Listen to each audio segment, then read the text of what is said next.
Singing Dutchman Productions.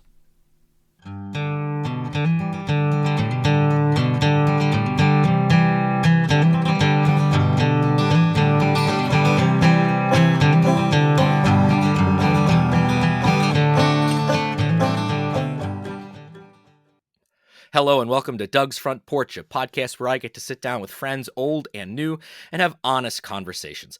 Today I welcome to the front porch someone who was one of my best friends a very long time ago, and now we've been able to reconnect after many years apart, Matt DeSantis. Matt, welcome so much to the front porch. Oh, thank you so much for having me, Doug. It's a real pleasure, and it's just wonderful to reconnect with you after all these years. So let's tell the audience a little bit about that story. So Yeah. Matt and I went to elementary school together. In fact, I double checked this. We were either in kindergarten or first grade together, and then it was a small elementary school. So every year we were either in the same class or we were in the class right next door to each other or something along those lines. But I would say we were, for an elementary friendship, we were pretty close. Yeah. But then eventually you moved to a different school, and this was the late 80s, early 90s, or mid 90s, whenever it was, and pre-internet days, and as is the case, sometimes it happens, you lose contact with people. And I'm just so glad that because of the beauty of the internet and things like social media that we have been able to reconnect. Yeah, no, it's it really is special because I remember, one of the memories I have from growing up was actually you and I driving back from my birthday party at the Philadelphia Zoo. I must have been maybe 7 or 8 years old. And so we were in second or third grade.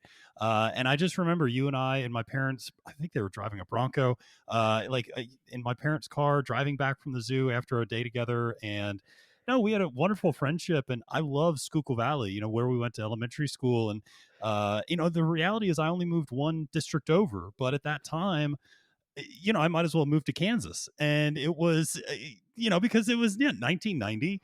We didn't have cell phones. We didn't really know, we were 10 years old. So it wasn't like we were even, able to drive or, something like that. And so, yeah, we just, as happens, you kind of drift apart. And then the Sure. beauty is, with social media, you can just go, I wonder what my elementary school friend Doug is up to. And you can kind of, you can search somebody out and find them and reconnect. And so it's, it's wonderful. And I have to say, I just have such fond memories of, that time at Schuylkill Valley and growing up in Leesport. And I just had a wonderful childhood there and wonderful experience at that elementary school. And really, that was something that was, looking back on it, I didn't realize how special that was until, perhaps many years later when, I was thinking about my academic career, and it really started me down a really exciting path, I think. Yeah, I think all too often we do take for granted how lucky we were to grow up, when we grew up, but also where we did. A lot of people sometimes will look back on their childhood and say, oh, it was okay, or I enjoyed school. But when you look at the idea of a small elementary school like we grew up in at Bern Township, the idea where everybody knew everybody, the teachers all knew all the kids, and such a nurturing environment, when you look back and think about how lucky we were, and I agree with you that I think it's set a very strong foundation for all of us, not just academically, but also socially. And, I think it truly prepared us for a positive road down the journey of life, or however you want to look at it philosophically. Yeah. But I don't take for granted at all how lucky we were to grow up, where we did and when we did too. Yeah, absolutely. And it's funny, I was thinking back on this as I was, getting ready to come on tonight. And, it's remarkable that I can still name probably 15 or 20 people that I went to, fifth grade with. And, those names are still like implanted in my mind. And I still remember, like, I was convinced I was going to marry Becky Smith, who was like my crush in fifth grade. And like, I just, and like people like, and I know obviously we have mutual friends, Dustin Shirk and Alex Salks, and like these people who were just such a huge part of my childhood. And I just remember them like yesterday, and the names just kind of come right back. And, I remember my teachers, and I have such vivid memories from that time in my life in a way that I actually don't from grades like probably 6 through 10 in some ways, like after I moved. that was kind of a tough transition for me. And so moving to Muhlenberg, which was the neighboring school district, was a little bit more suburban, a little bit larger. And, I felt like I didn't know anyone. Obviously, I didn't know anyone there, and everybody else did know each other. And I, felt kind of like an outsider. And so I really kind of struggled to get my footing there for several years. And, eventually I did by the time I was later in high school and had a good, end of my run there. But, going back to that first 5 years at Schuylkill Valley was just so special. And it was just a wonderful, wonderful experience. Well, I'm glad to hear that. I really am. But I didn't invite you on just to talk about the old days. One of the reasons I invited Matt on was, of course, to be able to reconnect and have a conversation with him, but also because Matt has recently started a podcast about politics, and we're going to talk more about that later on in the interview. But to kind of get into that vein, the one thing I heard in one of your recent episodes, you were talking about how in high school you got really, really involved in Model UN. Mm-hmm. Let's talk a little bit about that. And for people that don't know what Model UN is, could you give like the quick elevator speech as to what that is? Sure. So it is a bunch of really nerdy kids getting together in a social studies classroom in like a random high school on a Saturday afternoon and role playing basically. It's international role play. So what Model United Nations is each individual is given a country to represent. You're given a series of topics that you have to represent your country's position on. And then you work with the other students, other delegates in the classroom who are representing different countries. And you work on developing resolutions to take care of those issues that are on your agenda. So typically, my high school, Muhlenberg, we always wanted to represent the People's Republic of China. And so we represented China. I always represented First Committee, which in the United Nations, First Committee focuses on security and disarmament. So it was always a lot of like nuclear and biological weapon topics. And obviously, being China, the answer that I would always give was no to everything. And so people would always, put together these resolutions that were very nicely worded and about, protecting, biological and chemical agents and all of this other stuff. And I would just veto it all the time because you're not being you're representing the country that you are, that you've been assigned. And so it's a great experience because it forces you to put yourself in somebody else's shoes and you start to understand how difficult international diplomacy really is because it's not a bunch of people who are all like-minded. And when you're doing Model UN correctly, it forces you to really delve into the spirit of compromise, and you start to realize the difficulty in passing legislation internationally that is really hard hitting because ultimately you have so many different stakeholders from the Chinese to the Russians to the United States to smaller countries that have very disparate interests, and getting that in one resolution is so difficult. And it kind of helps you understand why the UN functions the way it does. So it's a great experience, and obviously it's great for public speaking and even written communication as well as you're writing these resolutions and interpersonal communication, teamwork. So it was a great kind of skill building activity that I took part in high school. Right. You can step back now years later and look at and talk about all these, these benefits of being involved. But when you were 15, 16, 17 years old, what was it about that experience that really, got your juices flowing or got you up in the morning or Yeah. however you want to explain it? Yeah, I was always really into politics since I was a kid. My parents were both very political in terms of that was a topic of conversation all the time.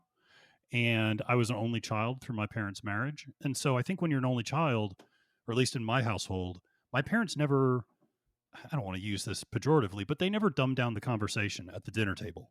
They were going to talk about what they wanted to talk about. And if I had something to say, I could chime in. But it was, so I kind of was forced into having, in a good way, more adult conversations much younger than I think some people might.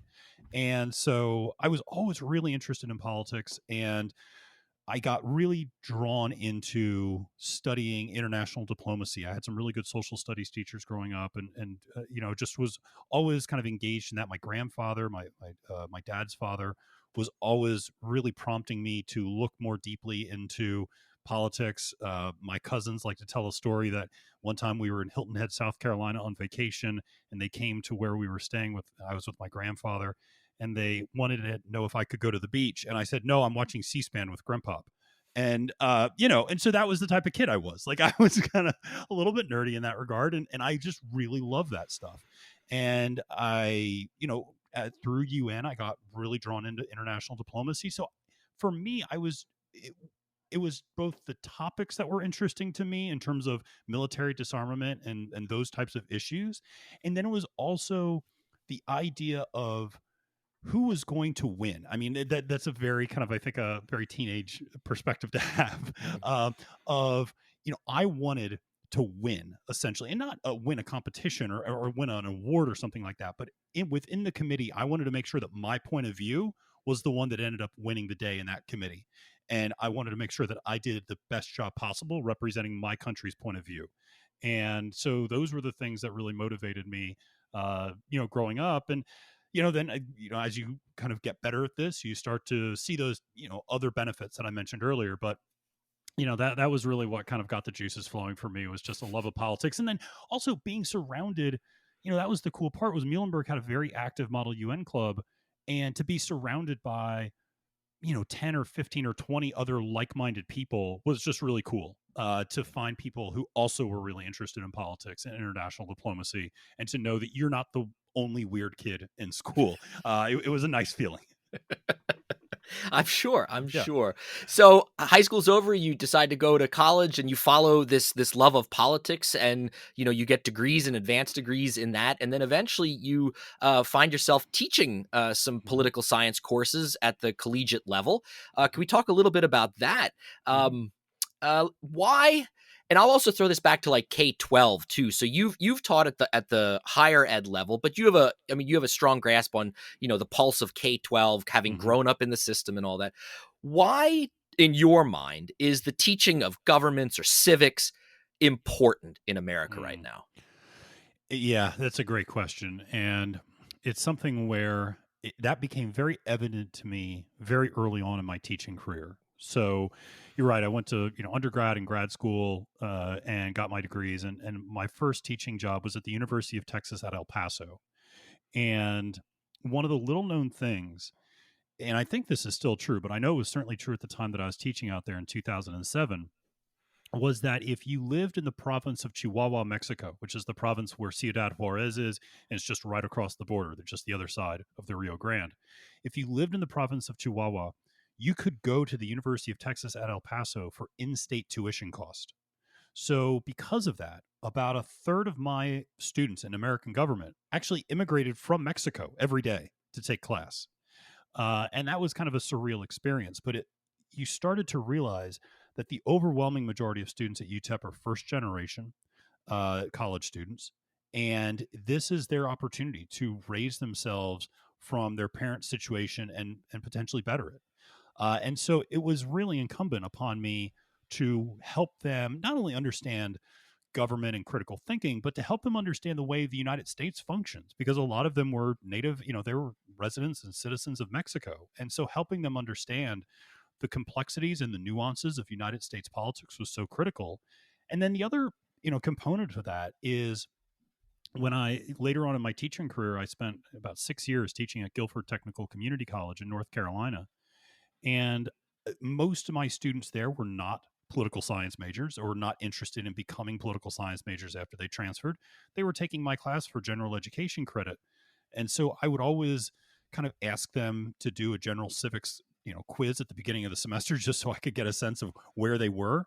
And I was always amazed at how little they knew coming out of high school, unfortunately. And, it just didn't prepare them well for being productive citizens. They didn't even know who the vice president was in a lot of cases. And this was during the Obama administration. And so, now the vice president is actually our current president. So it was helpful for them to know who he was. Um, so I think giving people that solid foundation of understanding how government works, and more importantly, understanding how they, as an individual citizen, can influence how government works, provides them with the sort of efficacy to go forth and improve their communities. If they don't understand the ways in which government can work for them, then they'll feel hopeless. And one of the things I always tried to emphasize in the classroom was that if you only focus at the national level, you will feel slightly disenfranchised or slightly kind of let down. But if you focus on improving your community and if you focus on getting engaged at the local level, you'll be amazed at the sort of difference one person can make. And that just kind of grows onto itself. So it was always such a, it was a rewarding experience when I would have students come back to my class or come back to my office after taking my class and say, I never voted before. And now after taking your class, I'm going to vote in the next election. And it was those sorts of engagements that I think just underscore how important civics education is, either at the K-12 level or at the college level, because it gives people the confidence to get engaged just through the simple act of voting, but then also getting involved in their community, potentially running for public office and those types of things. I was going to ask the question, you kind of already addressed the answer, but I was going to ask, in your opinion, how do you think we are doing as a country Mm, in regards to yeah. civics education? And yeah, I think you're right. I mean, I'm in a high school setting. I've been for 19 years now, and and I'm teaching upper level kids. I have an AP history class. I have kids taking German. These aren't the these are kids that are choosing to take these classes. They're not just being thrown in there. So Hmm. I do tend to have students that are a little bit more engaged and Hmm. willing to engage, that have read a little bit more than maybe the average high school student, but I am still continually just blown away with what they don't know when it comes to basic principles of American democracy. How do you think the K-12 system could how do you think fix, of course, would be great if we could just fix the problem, but where do we even start? Yeah, In it's your a opinion, what do you yeah, think? it's a good question. I think mandating a certain number of credits in this across states, because that's the other thing is education, as you know, varies so much from state to state. That's one of the either downsides or upsides, depending on your political perspective of federalism, that each state has very different educational standards and requirements, particularly at the K-12 level.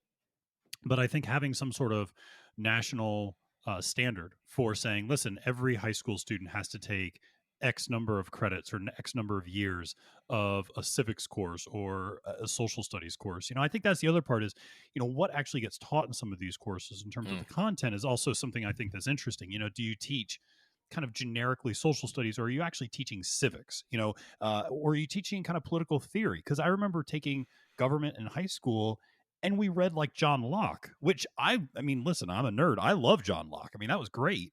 The second treatise of government, whenever I need to go to sleep, I mean, I just crack that open and within 30 seconds I'm out. But, it was still, that wasn't really civics. It was very intellectually engaging and I enjoyed it, but it wasn't something that taught you the efficacy of voting. And so I think that's a real challenge. And I think the other challenge is, and this is true at the I would say this is maybe even more true in higher education, is finding educators who know how to teach civics in a nonpartisan way.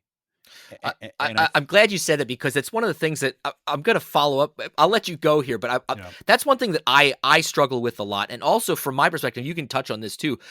Teaching where I am in rural central Pennsylvania, Hmm. you are also fighting from the classroom perspective. You're also fighting all of the ideas of politics that these students are bringing in that they're hearing at the dinner table at home, Hmm. or they're hearing from their grandparents when they're out at hunting camp, Hmm. and now they're coming to the classroom, and their only perception of what American politics is what their dad says or what their mom says or what grandpa yells at the TV while he's Yep. watching X station. And I think Yep. that's also a huge issue as well. What do you think? Yeah, it is. It's a huge issue. And it's unfortunately that is the civics education that we're giving the country right now, is what is on television, which is hyper partisan, which is not nuanced in a lot of cases. It is sound bites. It is, very short clips, and and it's getting even worse on social media, because it's one thing if you would watch. Even if you were to watch Fox News or MSNBC, which are conservative and liberal, respectively, if you were to watch those stations, you would still at least have a pretty good sense of what's going on in the world. You would have a certainly a skewed perspective on those issues, but you would understand what the issues of the day were.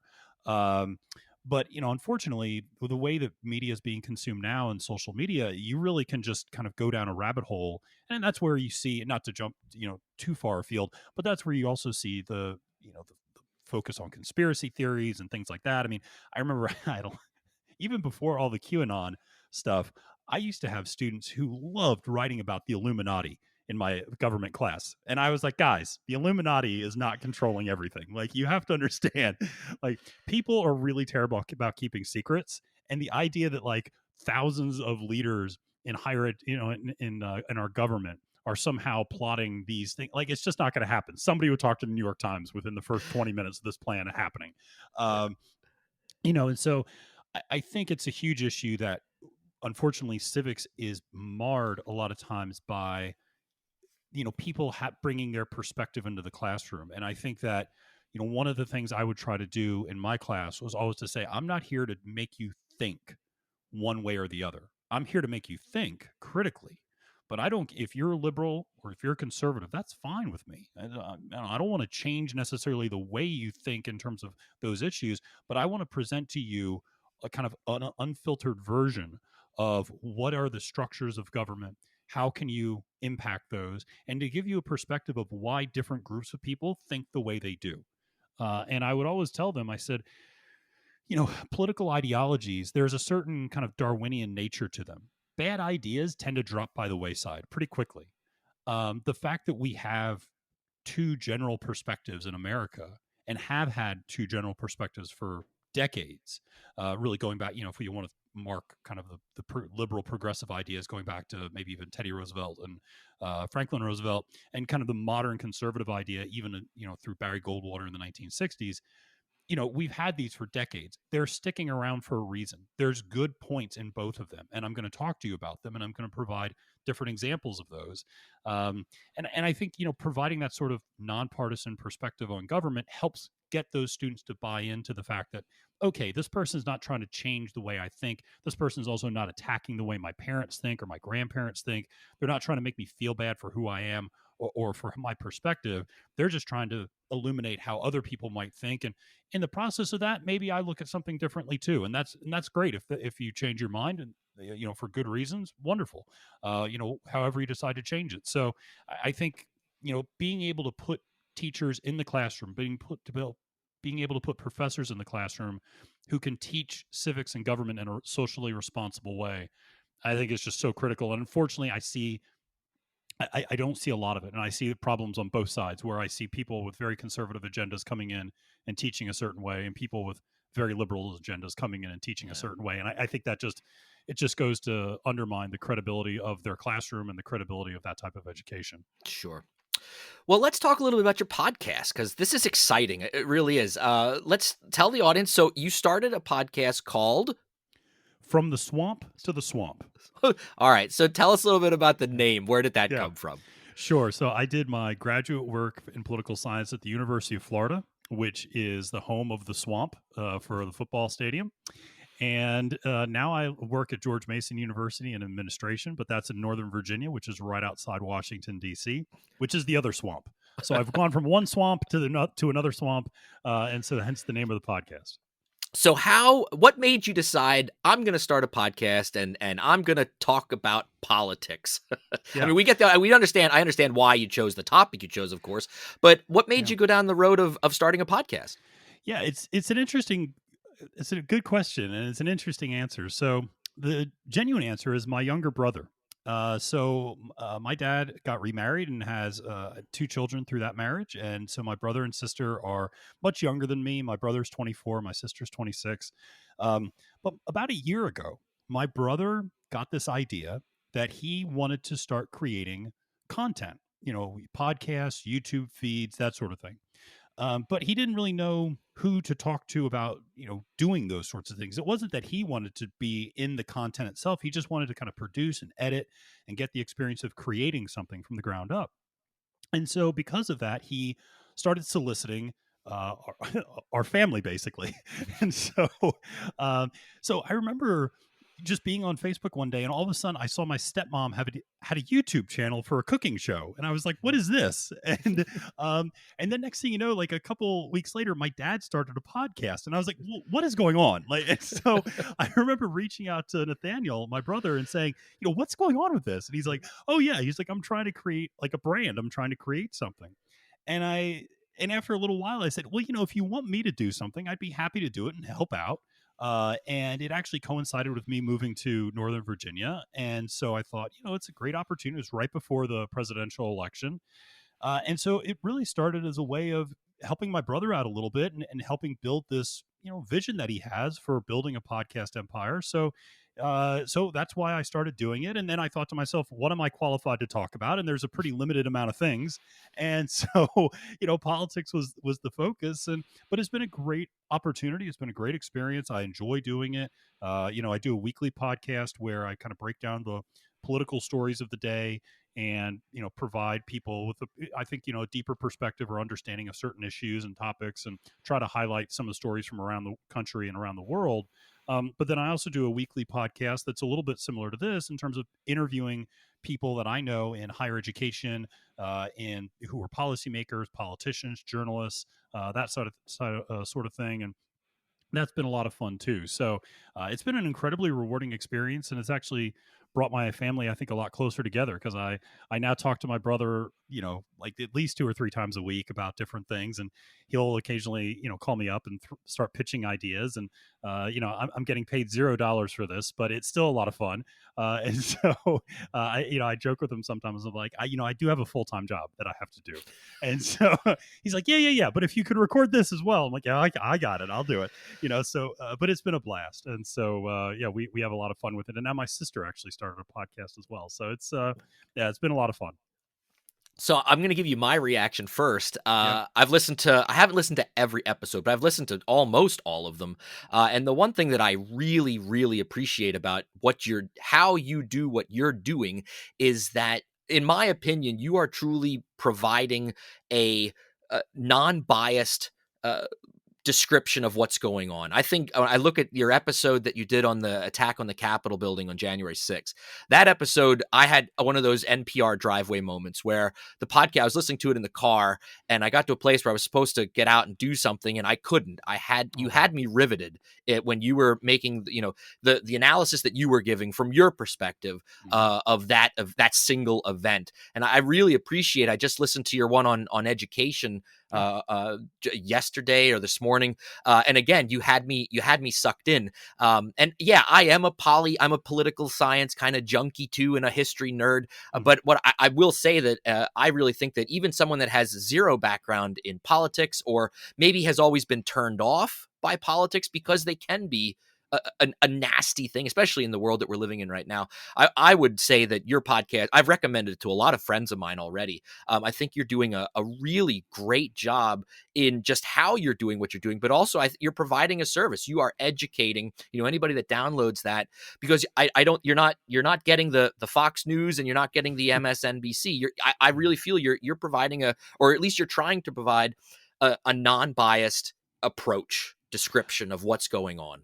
So I want to thank you for Yeah. that. Well, I appreciate that, Doug. That's really kind of you to say, and that means a great deal coming from you. And so I do try to be very nuanced in my analysis. We all have a perspective, obviously, but I really try to root mine in something a little bit more grounded and less partisan. I certainly have my perspective. It helps that I am a genuinely like a political moderate. I think, I tend to see the benefits on both sides of the political spectrum pretty easily, and so providing that type of analysis and point of view is something that it's helpful. And it's also been a great outlet for me because I work in administration now in higher education. I'm not in the classroom as much, and so this is a great opportunity and a great outlet for me to still kind of teach in some way, and to provide that sort of perspective to help people through really difficult times. When you talk about the election results, when you talk about the Capitol insurrection, those are confusing moments. And I remember the day after the Capitol insurrection, I said to a friend, I said, I never wanted to be in a classroom more than today. Like, I just wish I could have been in a classroom, because I know students from both sides were hurt and confused and didn't know what to think.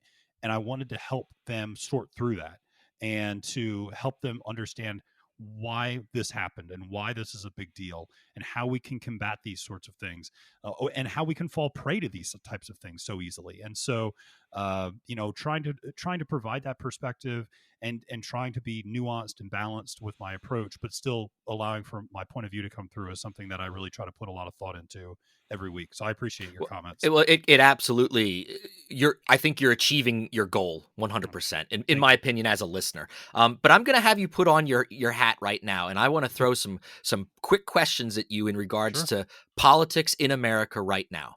sure. Here's the first one. Okay. In your opinion, where are we as a nation right now? A long pause and a deep sigh. um, we are we're at a crossroads, and that's so cliche to say. But I really don't believe it's ever truer than right now. Perhaps right after the Civil War, and maybe another time around the progressive era. But we really are at a crossroads, I think, where we have to sit down and really think about what do we care about. And so I think that we're in a really tough spot right now as a country. And I think we're being pulled in different directions between the ideals of what our country is supposed to stand for and the daily hyperpartisan nature of our politics and our media. And those two things, uh, those two things will not converge. They go in different directions. And we're kind of at an opportunity where we are trying to decide which direction do we want to go down. And so it is, I think, kind of scary, but that's, I think, where we are. Do you feel that the divide that we currently have in our society is irreparable? No, it's not irreparable. I mean, if we're able to Good. come back from a civil war, nothing's irreparable. It's going to take some time. It's going to take some systemic changes. I think it's going to, perhaps take a pretty big shock to the system, and I think we started to experience that a little bit. But it's not irreparable. No. Well, that's a great answer because I was hoping you would say something Yeah, along those every lines. every once in a while I'm optimistic, and I think we can get together, and I think and you could probably identify with this, Doug, considering where you live, is that when people get together when one person gets together with another person, they can have a decent conversation, and they can have a civil conversation. And it's just the fact that when you turn on the TV and when you consume media, you end up going in these hyper partisan directions. And you end up feeling as if everyone in the country is either in this one extreme camp or this other extreme camp. And this is part of the reason why I love public opinion and survey polling, because when you look at these issues, you actually realize most of the country agrees. But you would never know that if you only consume the media. I mean, one of the kind of primary issues that you would talk about a lot of times is, two. I'll give you immigration and abortion. Those are issues that are really hot button issues, that have really strong feelings on both sides, and I completely understand that and respect both perspectives on it. The reality is that the majority of Americans in this country, when surveyed, believe that providing a pathway to citizenship for those who are here in this country in an undocumented manner is a good idea. So 56% of the country agrees on that. I mean, 56% of the country rarely agrees on anything. And so the fact that you have a majority of the country agreeing that a pathway to citizenship for those individuals is a good idea, again, you would never know that if you consumed either perspective. When you talk about an issue such as abortion, again, very hot button issue, very, goes into deeply religious and cultural beliefs. But the reality is that most of the country is actually somewhere in the middle on that issue. Most of the country believes that it should be legal in some cases, some of the time. There's gradation there, but very few people, only about 10 or 15% on both sides, say that it should be either illegal all the time or legal all the time. And so, again, if all you do is consume the media, you would think we're a chasm apart, but we're really not. Yeah, yeah, I'm with you. And when you try to tell people that, then if you try to have conversations with people, of course, they're so that idea is so ingrained, I think, for many Hmm. Americans, and it has become more and more ingrained the last couple of years because of what we've gone through, and as a society and as a country. But you're right, I agree, and that's one of the reasons why I do the podcast that I do in the format, to show that the power of sitting down and just talking. And it doesn't have to be about politics. It can just be about, talking about how great your elementary school was. There is Yeah, so much value yeah, in being able to connect with other humans, to yeah, see our shared values and where we do agree on things, and compassion for each other. And that's, I think we're lacking that. It's under the surface. All of these things are there in our society, in my opinion. Absolutely. What and Yeah. I just feel that, as you said, depending where you're consuming media, or how you're consuming media, the belief is just not, no one can see that. They're only seeing the surface instead of Hmm. what's actually below that surface. And I think that's why it's important for, well, not just to, to brag this podcast up, but I think it's important for people to just be able to get back to the idea of sitting on someone's front porch in the middle of the Hmm. summer on a nice evening, watching the fireflies and just chewing the fat, as Yeah. as cliche as that sounds. I Yeah. think it's what has held our country together for as long as it has, right? I mean, Oh, that's one thing I think of. absolutely. I mean, one of the books that really changed my life in a lot of ways was Alexis de Tocqueville's book Democracy in America, and then really the follow up book about 160 years later by political scientist Robert Putnam called Bowling Alone, which is both books I would highly recommend to your listeners. And so Tocqueville in 1820 came over and basically said, the United States is amazing, especially compared to France, because people had civic associations, and the church was really at the center of those associations in early America, and it still is in the center of a lot of those associations even today. But it brought people together, and it made people from different backgrounds and different perspectives come together, join together, and have that commonality and have that kind of perspective of understanding each other and not all and trying to help each other. Because you're right, if you have those conversations, even if they're not at all about politics, you still develop empathy and connection with that other person. And then when things do happen politically, you might disagree with that person, but you have that kind of underlying love of that person that supersedes anything that might change your mind politically. I mean, I have family members who are spread across the political spectrum.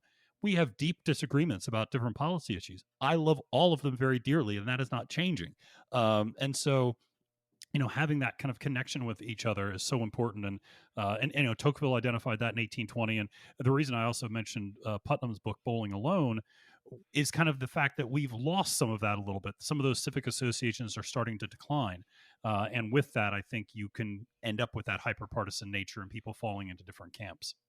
Yeah, one of the things that I always tell people often, in my opinion, is exactly that. And this idea that we, our generation, your and my generation, and the generation I think maybe right below us, and what I'm seeing among high school students that I teach is that our generation tends not to be joiners. We're not joining the Kiwanis Club, or we're not joining the Elks, or we're not joining our local fire company, Hmm. and that has hurt. I mean, I think that's truly done some damage to our society, because we've gone through 10, 15, 20 years of where the older generation that were involved in the Lions Club, and they were doing those civic minded food drives or blood drives, or you had the Elks that were raising money for X, Y, or Z, or the Kiwanis that were getting little league uniforms for the Hmm. town little league team. That generation is dying, and they're Hmm. not able to be active in these organizations anymore. And our generation, from my perspective, you'll run into people now and then that are parts of, or part of those types of groups, but it's not in the numbers that we had 2 generations ago, a generation ago. And I really worry that if we allow that vacuum to truly grow, Hmm. that it's going to have long term effects on society, and also effects that we probably don't realize will happen because of it. I completely agree, and kind of two things come to mind. One is I have a good friend of mine who was a colleague at one of the institutions where I worked, and he would always say something that was kind of flipped a traditional phrase. Most people say, "Oh, I'm not religious, but I'm spiritual," and he would say, "I'm not spiritual, but I'm religious." And I love that because what he's getting at is he goes, I don't really know what I believe. And he, in terms of his religious beliefs, he goes, but I believe in the idea of religion. And I believe in the idea of a church and coming together and bringing a community together and all the good things that the church does. And so he would go to church every week and he would be very involved in his church. He wasn't necessarily a deeply spiritual man, but he was somebody who cared about his community. He believed that what his church was doing was benefiting the community and the larger area around that area in North Carolina, and he wanted to participate in that. And he saw people from different backgrounds come together. And I think that's such a valuable perspective to have. I mean, I remember growing up, and I would go visit my grandparents on my mom's side in Goglersville, which is a rural which is a Hmm. rural part of Berks County. And we'd go to church over there at Zion Evangelical Congregational, and my grandfather was part of the Cumru Township Fire Lions Club. And honest to God, this is true. I hope none of your listeners still believe in Santa Claus, but I went to a Lions Club meeting. I remember one time, or the only picture I have of Santa Claus, because I was deathly afraid of going to any Santa Claus and getting my picture taken with Santa Claus when I was growing up. And so the only picture I have with Santa Claus was the time my grandfather dressed up as Santa Claus for the Cumru Township Lions Club. And even then, he had to go around back and take his beard off to show me that it was really him. And then I believed him and I stopped crying. And then my mom got a picture with me, with him. But, those were the types of, you're right, the chicken bakes and those sorts of things were, brought people together, served the community. And so, finding those types of institutions, whether it's a church, whether it's those civic organizations you mentioned, bringing those together is so critically important. And then the other thing I'll just say is, I know in my own life, I've also moved a lot, and I think that has a lot to do with it. I think our generation and the upcoming generations are so much more, they they commute so much more, they move around so much more than they used to. They don't necessarily set roots in a community the way that previous generations have. And when I was moving around, if you're only going to live somewhere for a couple of years, you sometimes are hesitant to really get too involved in that community or to really put your roots down too much. And so I think that's another component in all this, is that as we become a more transient society, those desires to put down, and make connections with civic associations becomes so much more difficult. I mean, yeah, absolutely. When you look at our parents' generation, our grandparents' generation, I mean, my grandparents on both sides of my family never moved more than 15 miles from where they were born, and their parents didn't. It was pretty much the same. And you can, you track it back 150, 200 years in American history for my family alone. And you're right, we are becoming a more transient society, and I think that's where I would call on, instead of in the old days where it was just it was just assumed that you grew up here, you went to church, you kept going to church, or your dad was a Mason, then you became a Mason, or your mom was in the fire company auxiliary, then you did that too. And now I think I think it's important for communities themselves to reach out and make themselves, in that sense, attractive to these younger people that are moving into their communities. And maybe they might only be there for 3-4 years or 5 years. But if and I don't know how you go about doing this, but if you're a small town community, instead of shutting yourself off to those outsiders, those people that, well, you didn't grow up here, blah, blah, blah, Yeah. and that's prevalent, especially in a lot of America. It is. We have to really kind of think about that from the exact opposite perspective and say, if we're going to be this welcoming community that we think we are, then we need to actually act it out and be welcoming. And then the return on that investment will be huge, in my opinion. Absolutely. I mean, that was something that, when I was in North Carolina, I would always make a point to speak at the local Lions Club whenever they would ask, because they occasionally have guest speakers come in. And so I would always participate in those. And when I was in Austin, I would volunteer at a local art gallery. And that was always a lot of fun, and just finding those ways, and I think that's the other part, is that it's different for everyone. And so the old way of doing things, maybe it's not the Lions Club and the Masons, and maybe those types of civic associations are going to kind of slowly peter out a little bit. But there are other types of organizations and types of associations that perhaps a younger generation can gravitate to, even if they are only going to be in an area for a little while, and trying to leverage that in a way of bringing communities together and trying to do some good. And so, I think it is incumbent on those local communities, whether they be large urban centers, suburban areas, or more rural areas, to think about how do we engage our community broadly, and what is the best way to engage our community. Well, that's just basic civics, though, isn't it? Right? It is. It's like somebody should start teaching this, but yeah. Yeah. Well, I can't bring this conversation better full circle than what we just did. Perfect. I love it. Yeah, I agree. Matt, I close out every conversation with some 10 quick questions that have nothing Okay, to do with anything we've been talking about. perfect. And I'm really excited to hear some of your answers. I was thinking today, I wonder what he's going to say for this. I wonder what he's going to Okay, say for this. So here we go. Question number okay. 1. What is your morning drink of choice? Diet Mountain Dew. Terrible, Oh, terrible habit. ter- I that's wish I okay. liked coffee, but it's a terrible habit. Yes. That's all right. Number 2. Who is a go-to musical artist or group for you? Ooh, depending on my mood, either Blackberry Smoke or Ray LaMontagne. Okay, I have not heard of that first group before. Tell me a little bit real quick. Yeah, Blackberry Smoke is a southern rock band, and I actually know the keyboard player because a friend of a friend dated him when I was in grad school. And years later, when their band really blew up, they tour with Zach Brown a lot of times. They're headliners on their own tours now. And so years later, I realized I went to the show and I was like, wait a second, that's Brandon. Like I know that guy. And so they're great. They're a lot of fun. Very much so, kind of an updated version of Skinnerd. And so, if you like kind of Southern rock from the '70s, you'll like them. Well, I will. Yes, I do. So I will absolutely check them out. That Yeah, sounds great. Sounds yeah. great. All right. What is a movie that you can watch over and over again and it never gets old? There are so many. There are so many.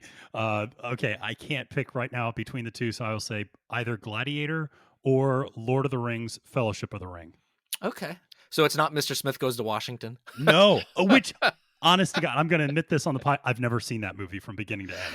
Oh my goodness. I know. Well, okay. Okay. Everybody always, yeah, everybody always thinks I have. I've never seen it beginning to end. So, Well, I really enjoy that film person. I'm a big Jimmy yeah. Stewart fan, but Oh yeah, yeah, I he's I great. thought for sure that would be thinking about that poly background. Okay, all right. Gladiator's a great film though too. Yeah. Absolutely. Um Number 4. What is the last thing that you read The last thing that I read or what you're was currently reading? yeah, so I'd say the last thing that I read was, and I'm trying to think, I mean, because unfortunately I read a lot for work. And so that and so a lot of times on my downtime I don't read quite as much. But the last thing that I read that I think was really good was a book called In the Garden of Beasts. And Beasts. In the Garden of Beasts, which actually, Doug, you might have read or would enjoy, but it's about the daughter of the United States ambassador to Germany right before World War II. Ooh. And it is a really fascinating book that looks at the culture of kind of pre World War II Germany and the rise of Nazism and how Americans really miscalculated that rise early on. And were even somewhat fascinated by Nazism and kind of were drawn to it in some ways, not in terms of its underlying ideology, but just in terms of this very pro German perspective. Yeah. Huh. Yeah, I hadn't heard of that book. It sounds Yeah. good. It does Yeah. sound really good. What's your favorite pizza topping? Banana peppers. Okay. Good. Yeah. Number 6, laying on the beach or going for a hike? Going for a hike all day. Yeah. Come on. I can't get sand off of me quickly enough. Like I gotta, yeah, get me out. Yeah, get me out. It's cooler. And this is somebody who lived in Florida for 7 years. I love the beach, but yeah, get me out in a mountain and go on a hike. I love that.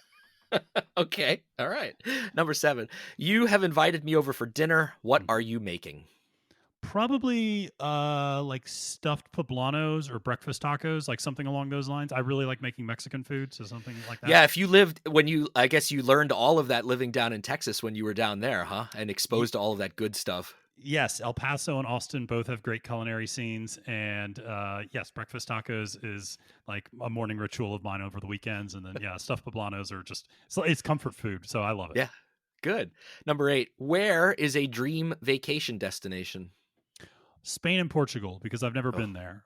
Those I'd love to do a tour of those two countries and the wine, the port, and then yeah. just the beaches. Even though I just complain Yeah, about beaches, but right. the beaches, just the culture. I'd love to be there. I have not been to Portugal, but I've been to Spain, and I cannot recommend Spain enough to people. It was one of the greatest trips I've ever been on. Just food alone and the wine alone, and that's not counting all of the other wonderful things that Spain has to offer. But Yeah, I hope you can make that happen someday. You'll truly love it. yeah. Absolutely. And I will say a second, just to put a plug in for Germany because I know your background. The second would be Christmas markets in Germany. I've done Christmas markets, but I'd love to do them in Germany. It's It's special. When I Yeah. lived in Germany, when I was studying abroad, we went to the Christmas market every night, just Yeah. because it was just that's what you did, and it's a memory that is ingrained in me. Hot Yeah. mulled wine Ah, and the bratwurst, and yeah, yeah. don't get me going. It's too good. I love it. Number 9. What is something you are afraid of? This is a strange one, but butterflies. Okay, all I right. ever since I was a kid, I would get very freaked out by butterflies. I don't run and scream anymore, but I definitely avoid them if I see them walking down, like coming toward me. But yeah, my mom tells a story about when I was like 4 years old, or maybe three, and I was outside and I started screaming, and the neighbor came running over because he thought I got stung by a bee. And my mom just sticks her head out the window and she's like, "He just saw a butterfly. Everything's fine. Don't worry about it." So ever since I was a kid, I just got freaked out by him. So I don't know. That's a great story. Yeah, That's a great yeah. story. All right, number 10. What job, other than your current one or one that you've had, would you love to have? I think being an architect. That's something I've always loved. My mom's dad and uncle worked in construction and architecture, and I just loved doing that when I was a kid. I loved drawing and loved designing things, and I'd love to kind of see something through from beginning to end. And yeah, I think that's always been something that I've always enjoyed doing, but never taken the step to do. So that would definitely be a profession for me. Sounds great. Matt, it has been beyond a pleasure catching up with you tonight. I would say that I will link your podcast in the show notes, of course, Mhm. but just so everyone's listening, it's From the Swamp to the Swamp, a weekly podcast about everything politics, and I guarantee you will enjoy it. So we'll link that in the show notes below. Keep doing the great work that you're doing, Matt. You are really, I know you said you stepped out of the classroom, but I agree with you that listening to your podcast puts you right back in the classroom, and you really do your students a good service, a great service. So thank you for that. And thank you so much for coming on the front porch. Well, Doug, thank you so much for having me. It's been an absolute joy reconnecting, and I hope your listeners enjoy it. So thank you again. Thank you for listening to Doug's Front Porch, a conversational podcast with your host, Doug Maidenford. If you enjoyed this episode, I'd love for you to subscribe, rate, and give a review on iTunes, Spotify, or wherever you get your podcasts from. 5 stars only, please. Follow along on Facebook, Twitter, and Instagram. Just look for Doug's Front Porch. Also, please feel free to tell all of your friends about the show, and I'll see you all next time on my front porch.